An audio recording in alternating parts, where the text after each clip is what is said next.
ug dinhi ning atong tulumanon. Inyong masayran ang kamaturan kay sa kamaturan.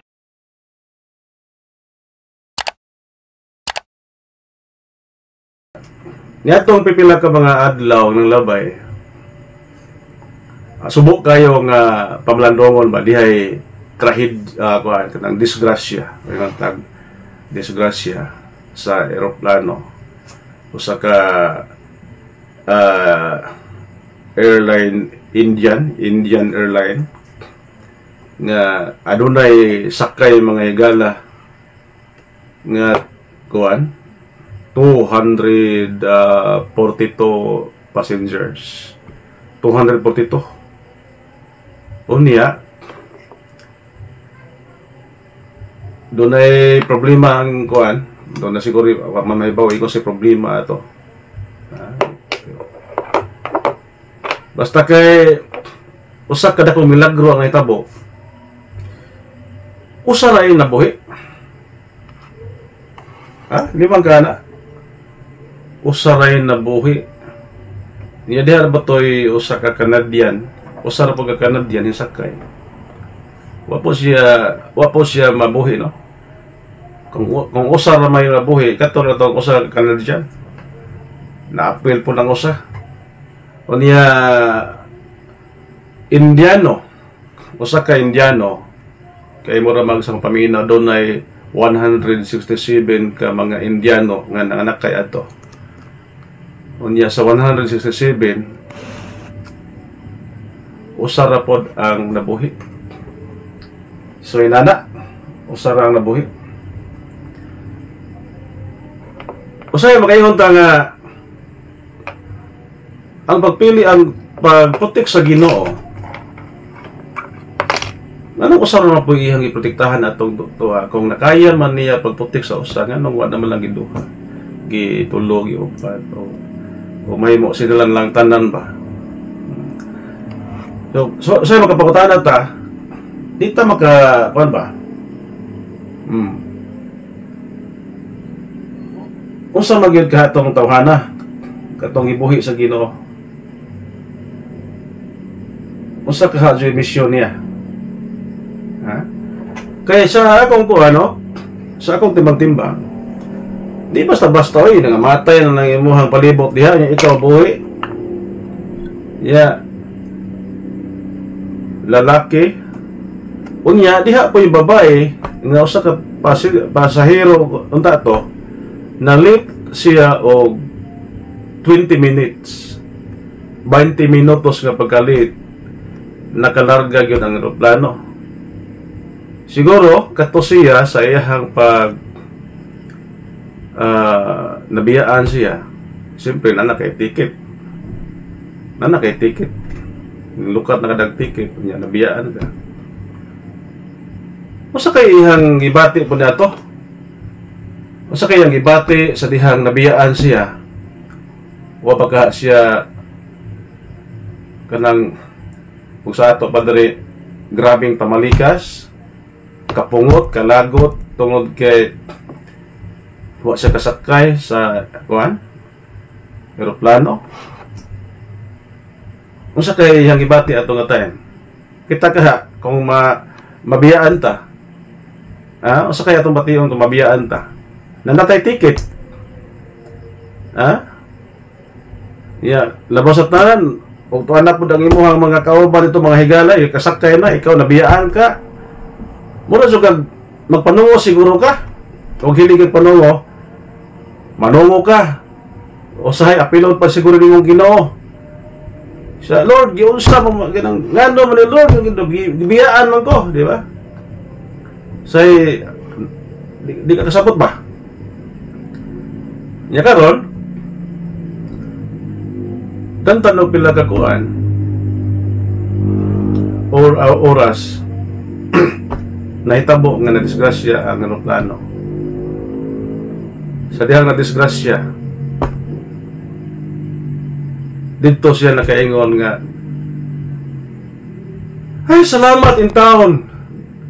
Salamat in taon kay wa ko kasakay na itong eroplano. Kay nakasakay po ko. Apil so po ko mamatay ito. 242 siguro nakasakay to siya 243 ka passenger. Oh.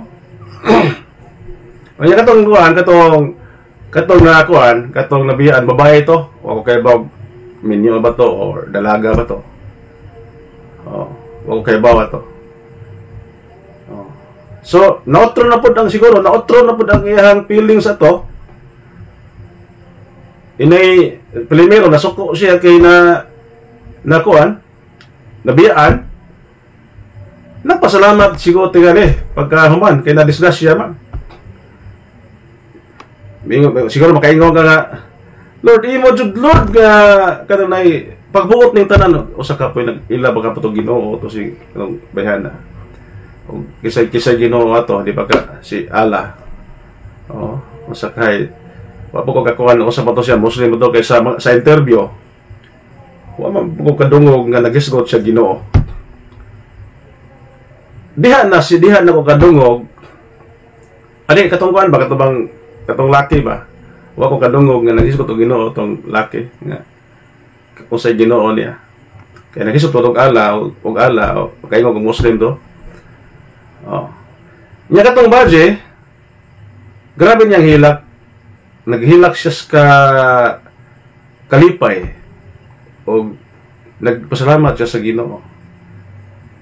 Sa Dios, nagpasalamat siya, nagaligtas siya, giiway siya sa kamatayon. Oh. So, doon ay mga panghitabo nga di na ito masabtas ito kinabuhi. Napatay panahon nga, kuhan? Na ay maplatan ta. Niya sahay maplatan ta, niya nagdali ta. Aplaton pag yun. Maplato gyud atong motor. Oh, so naituyo ana ang Ginoo. Oh. Usay minguta. Buisit ning kitab ko gamta nga animal man ni mo naman. Mamalikas man. Pero tuyo ang Ginoo anang tanan. Kaya ang tanan nga mga lihok na to dinhi ning kalibutan na gimut-an na sa Ginoo. Oh, tanang mga maayong lihok na to gimut-an sa Ginoo. Kung maayo ang imuhang panglihok diha, Ginoo nagbuot-an na. Apil na siya sa dagan sa imong kasaysayan. Kung nang ayaw balikas sa ang Ginoo, kay apil siya sa dagan sa imong kasaysayan. Kung naplatan kang motor diha kay nagdali ka, dunay plano ang Ginoo kay basen baya og ni ano nga niana nga time, niana nga minutes. Nag-abot ni putunahan na ay mudasmag nimo. So iyawat na lang nga inay na nga time magadasmag mo diha, di na lang may tabo kay di apa ka diri nadili pa. So na inana ang mga kahimtang sa ato kinabuhi. Usahay di ta kasabot. Yung katong lalaki wako kay bawo sa marag hawa minaw minyo sa utong lalaki. Minyo tong lalaki. Kayo og tawa pa tong lalaki. O siguro dako og plano ang Ginoo gyud nga katong nabiyaan o katong giluwas mo toy ihang hiusahon ba sa altars kami niyo. So napoy inana. Oh, napoy inana pero og minyo na to dili na mo ilason sa Ginoo. Pero dako posibilidad kung dagan ulit tawa pa to maingon to nga grabing swertihag yun nimo Brad kay tanan ikaw rin nabuhi sa bitaw. Diya ikaw, kumusta man ka? Hapit po ko kasakay, naliit lang ko pila ka minutos, wala ko kasakay. Oh, kayong nasakay po, siguro patay ko. Agituyo po na sa Ginoo, sister. Sa gano'n, Brad, para mag-abot ang atuang daan dito sa altars kami niyo. Ay, nanamod mga Estiva. So, nanay mga kuhan.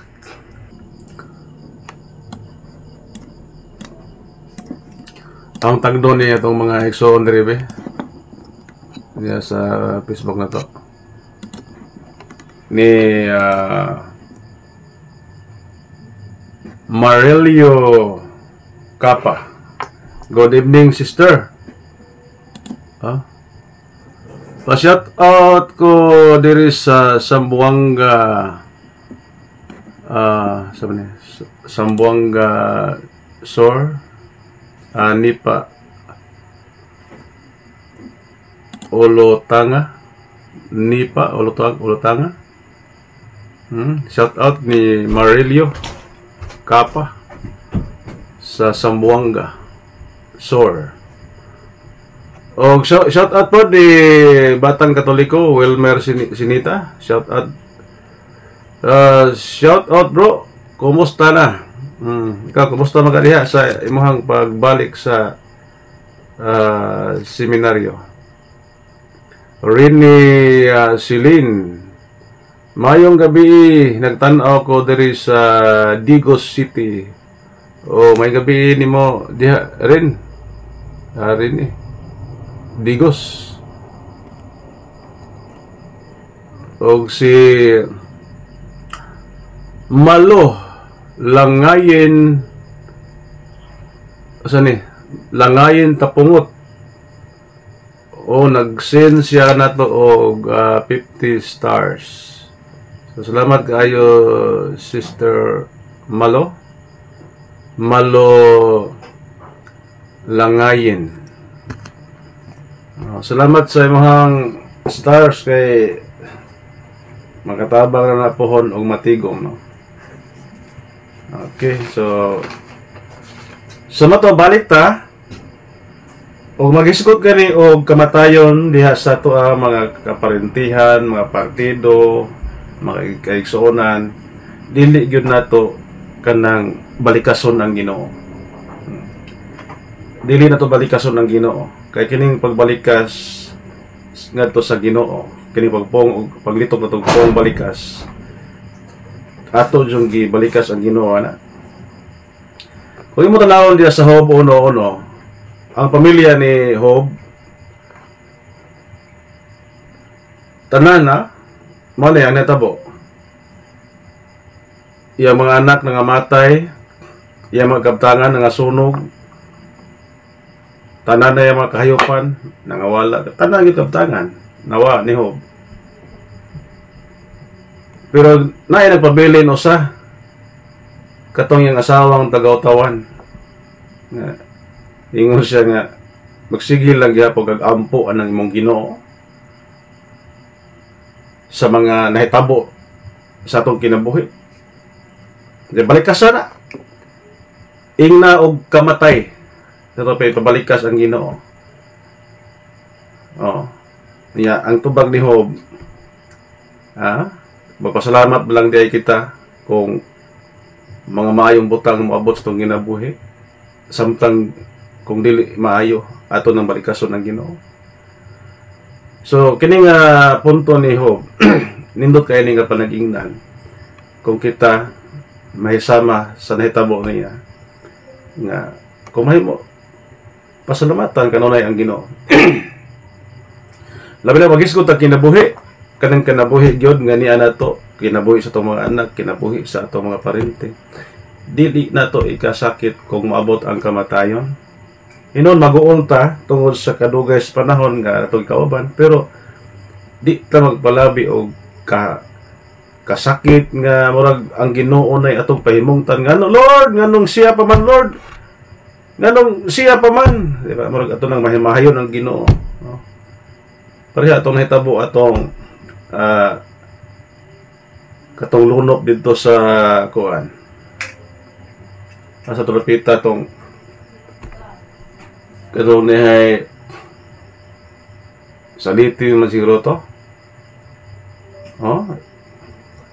katong dihay Yolanda siguro to masa tong ana nga nabati ginako diha sa social media nga iya jung gibalikas og maayo ang Ginoo.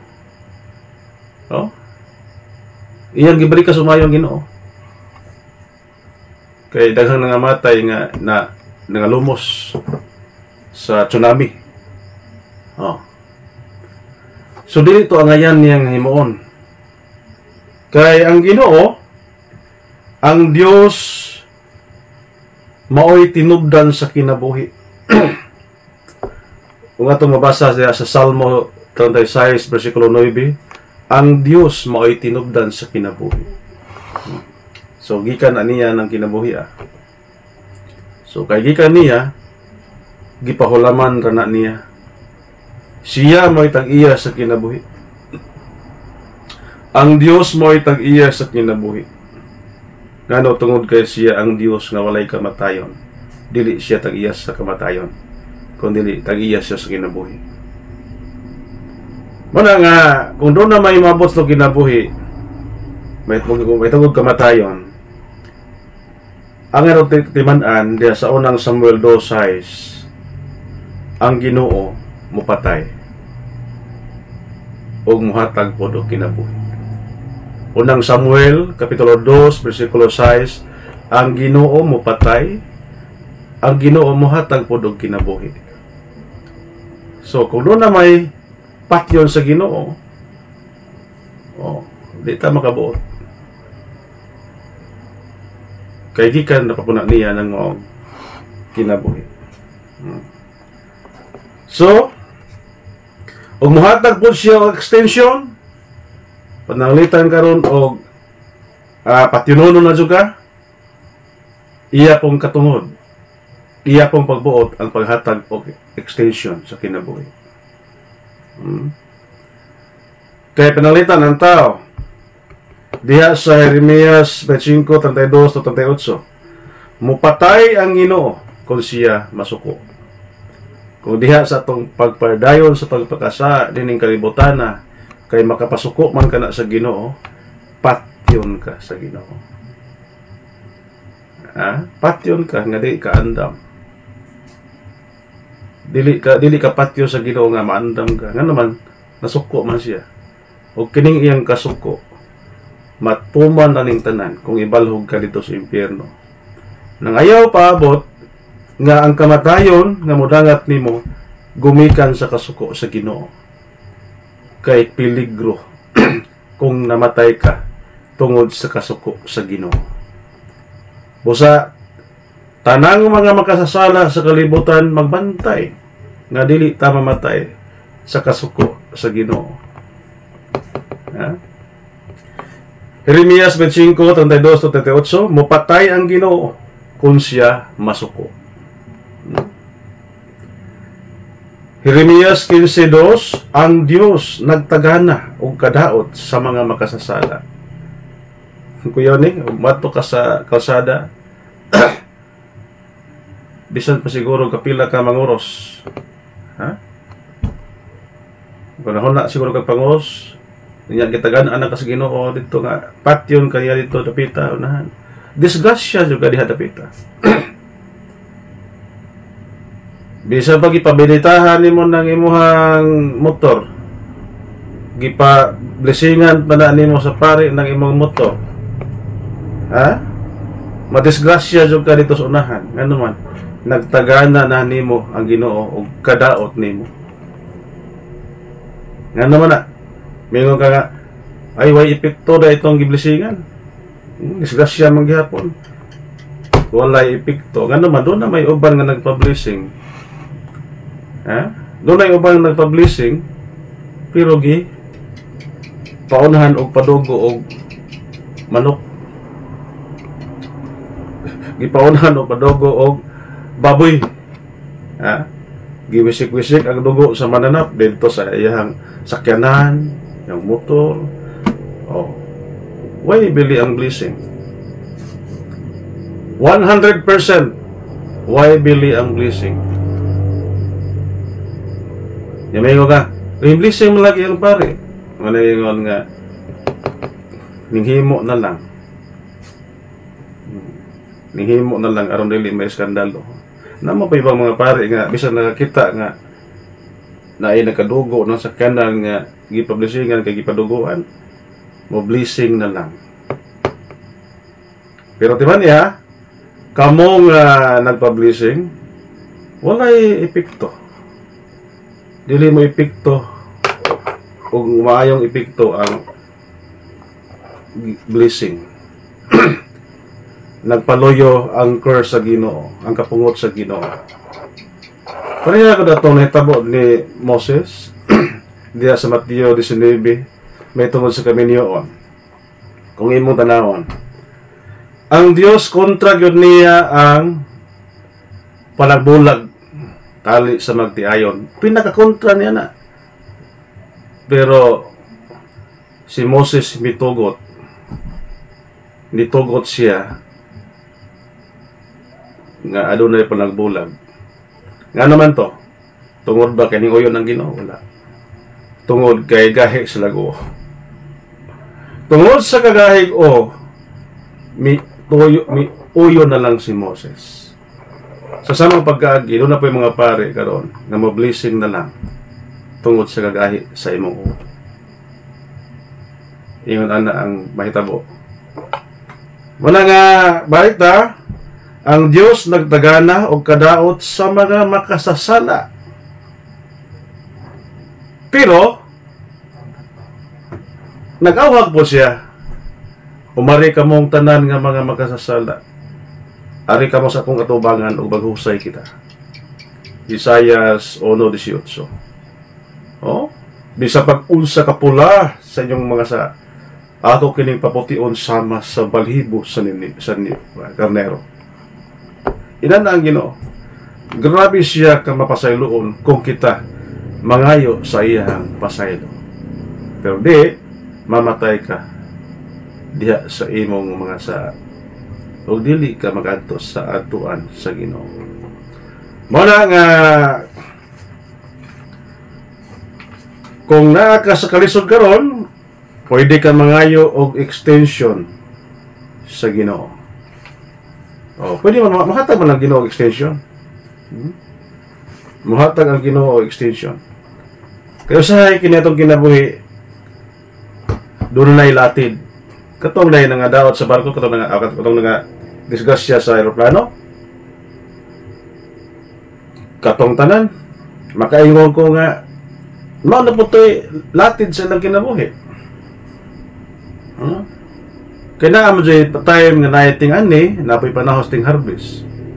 Kato sa tanan, gilatira na to sa Ginoo. Nga mao na gito ang ilang kinabuhi. Katong flight nila, mao na gito ang ilang kinabuhi. Matod ba nila sa kuhan? Matod ba nila sa Job 14:5? Gilatid na sa Dios ang kinabuhi sa tao. Buhat 1:17, buhat 1:7. Gilatid na ang kinabuhi sa tao. Pero mo lagi, gusto tang extension, pwede tang extensionan. Nang isa sample, doon ay grabe mo sakita. Mayingon ang doktor,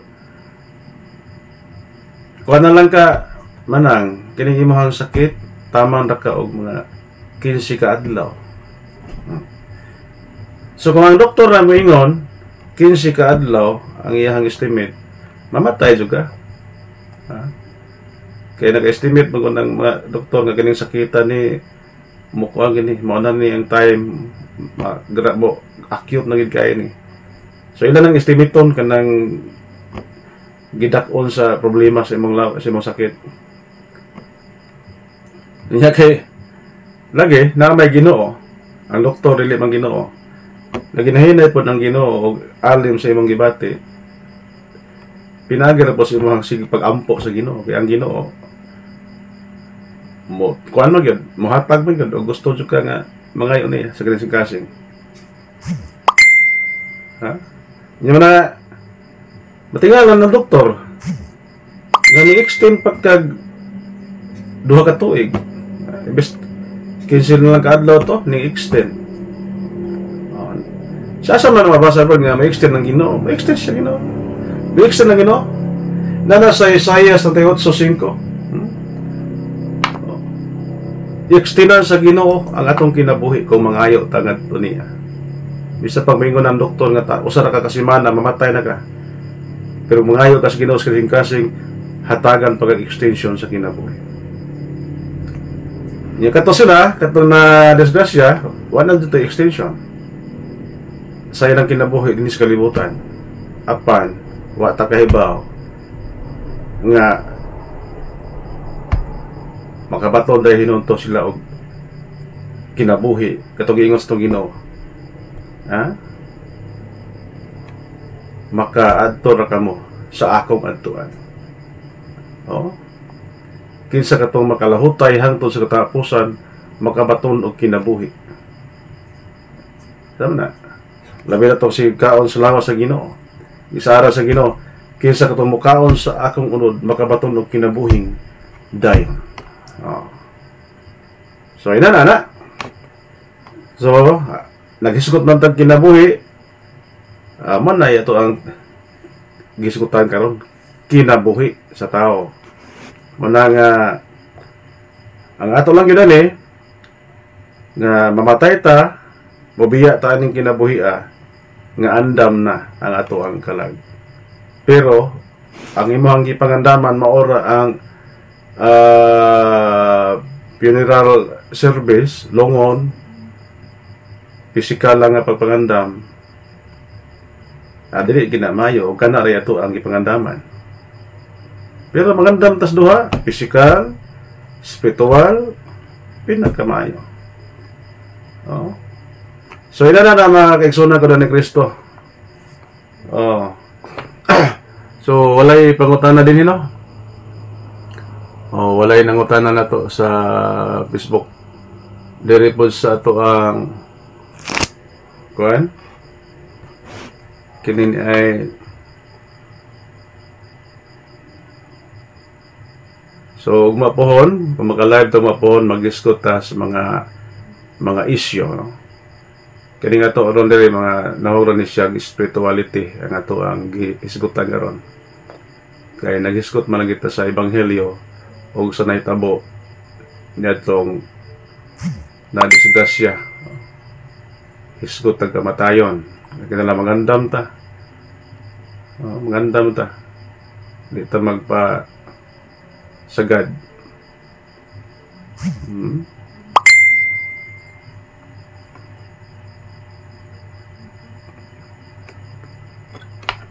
Wala may kuno ni.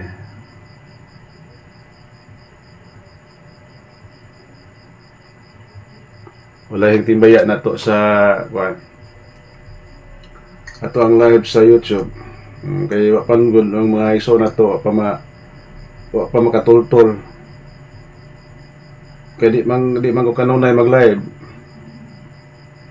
Muna nga ako ang paningkamutan nga kada gabi na ta mag-live.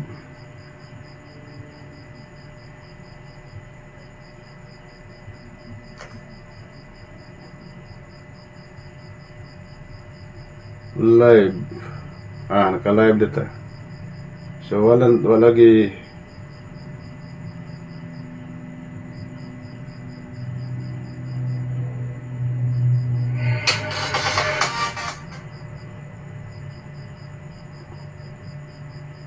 walay nangutana diri sa tong live, no.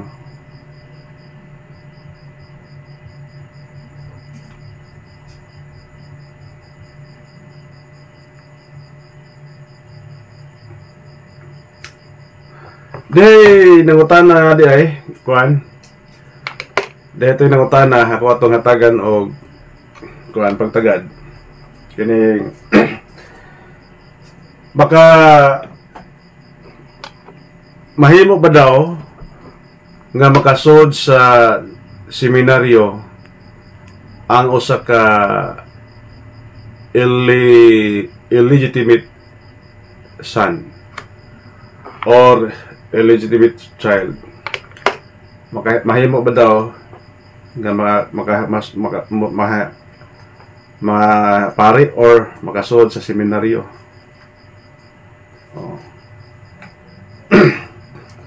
So kanadto sa unang panahon kini yung mga illegitimate child kuan gini siya. Grabe ang paglantaw panahon ni Moses. Murag wa jay kuan ba? Wala jay kalauman ang mga kuan, way appeals balaod, walay kwintas balaod. Pero sa ato karon sa bagong sa Kristohanon, kuan na sila kanang nay ang panglantaw sa balaod managsamara naalagya na sila ibili. Og di maghisgot ka og kuan pagsunod sa seminaryo, mahimo ba? Mahimo na kung mahimo nila ang mga kwalifikasyon nga kinahanglan. Una-una, ang requirements gyud kinahanglan jud ka nga binunyagan jud ka sa atong simbahan Katoliko. Bisan pa og kuan, bisan pa og kanang ay anak ka sa gawas diha, mga anak ka sa pagkamansibado. Pwede na. Bisa pag way mga kasal na sila, yung mga ginikanan, pwede na. Basta binunyagan ka lang. Binunyagan ka, nakumpirmahan ka. So, imo lang atumanon ang mga mga rules and regulations sa seminaryo. Ana. So, pwede. So, muna nga, katong mga ikso na to, nga nagtanaw sila kagalingon, di sila ko pwede, kay kuhan ko, anak ko sa pagkawalay kasal, ayaw mo ka discourage. Pwede ra, adto mo dito sa kuhan, seminaryo, doola ninyo ang rektor dito. Kung gusto mo musunod pagkapari, doola. Kaya dili na siya babag sa pagsulod sa seminaryo ang pagka illegitimate.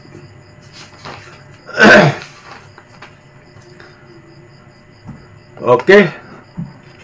So sa sunod na lang mga kaigsunan magpadayon.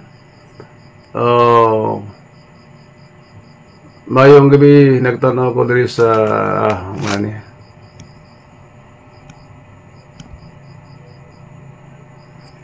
So sa sunod gabi mga kaigsunan, doon natay paghisgutan nga tema kung mahimo at ug inyo nang nabati ang mga kamatuoran dinhi ning atong tulumanon kay sabay kamatuoran. Ako lang hinaot nga daghang kamog lakatunan. Daghang salamat.